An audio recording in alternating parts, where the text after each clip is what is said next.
আলাইকুম। এখন আছি আমরা সোলাগুড়ি এক আনারসের খেতে আছি। আপনার এই দেখেন, এটা একটা ফল, আশিনা ফল। এই ফলটা আপনার আশ্বিন মাসে আসতে পারে। এই ফলটার বিকৃত এখন কুল বাইরে হয়ে আসছে। এখানে আনার গাছটা আপনার মজবুত আছে, কিন্তু এই যে দেখেন, এটা একটা পেঁপে গাছ। এই পেঁপে গাছের জন্য তারা নিরাপত্তার জন্য 2টা করে ক্ষুদা ব্যবহার করছে। এই পেঁপেটা আপনি বিক্রি করতে পারবেন। এটা ঘুরের থেকে আপনি বিক্রি করে আছে। কিছু পেঁপে আছে আগে এখানে আছে। এই যে দেখেন, আরেকটা কালো রঙের পেঁপে। এখানে পেঁপেও আছে, এই কিছু পেঁপে আছে। এই পেঁপেটা তারা প্যাকেট করে তারা এটা ঢাকায় প্রচার করে।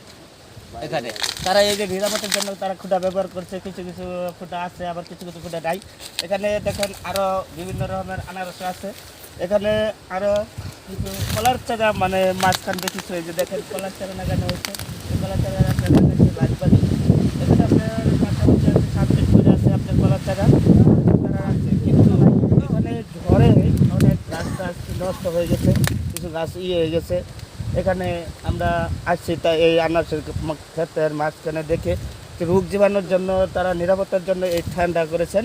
আমরা এই দেখেন ফলটা কেমনে বাইর হয়ে আসছে, তার কলিটা চারবার সাইডের ভিতর থেকে খুশি হয়ে বাইরে হয়ে আসছে। এখানে যদি আপনাদের পছন্দ হয়, লাইক শেয়ার ও কমেন্ট করবেন।